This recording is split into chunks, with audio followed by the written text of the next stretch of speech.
ఈ రోజుతో study guides అన్నీ డిస్ట్రిబ్యూట్ చేసేసాం మన పిల్లలకి. లక్కీగా మనకి 50-55% డిస్కౌంట్ వచ్చింది.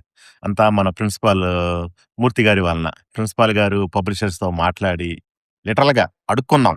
తగ్గించండయ్యా, తగ్గించండయ్యా, డిస్కౌంట్ ఇవ్వండయ్యా, ఇవ్వండయ్యా అని. సో, వాళ్ళు 50-55% ఇచ్చారు. యూజువల్‌గా అంత ఇవ్వరంట. సో, మాకు రూ. 100కి పుస్తకం వస్తే, అదే రూ. 100 మేము తల్లిదండ్రులకు చెప్పాము. పైసా ఎక్కువ తీసుకోలేదు. పైసా లాభం తీసుకోలేదు.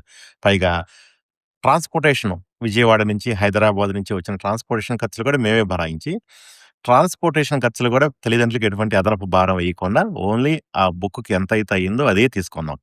ఇలాగే ప్రతి సంవత్సరము చేస్తాను. అంటే మాక్సిమం రిక్వెస్ట్ చేసుకొని, అడుక్కొని, మాక్సిమం డిస్కౌంట్ తీసుకొచ్చి, మాకు ఏ ప్రైస్‌కైతే వచ్చిందో అదే ప్రైస్ తల్లిదండ్రులకు చెప్తాము. పైసా తీసుకోము. మా ధ్యేయం కేఆర్ఆర్‌లో మా ధ్యేయం చదువు చెప్పటమే. పుస్తకాలతో వ్యాపారం చెయ్యం. అది మా విలువలకి విరుద్ధం.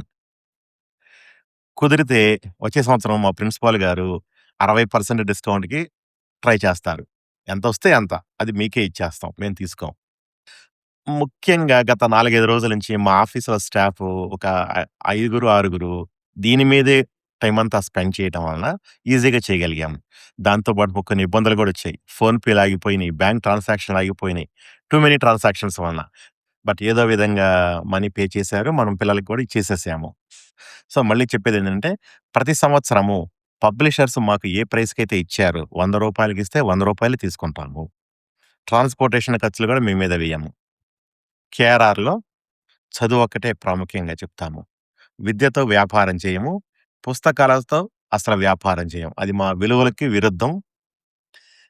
మా ఆశయాలు వేరు. మా ఆచరణలు వేరు. వ్యాపారం కాదు. ఈ ప్రాసెస్‌లో మాకు ఎంతగానో సహకరించిన పబ్లిషర్స్ అందరికీ, అలాగే తల్లిదండ్రులందరికీ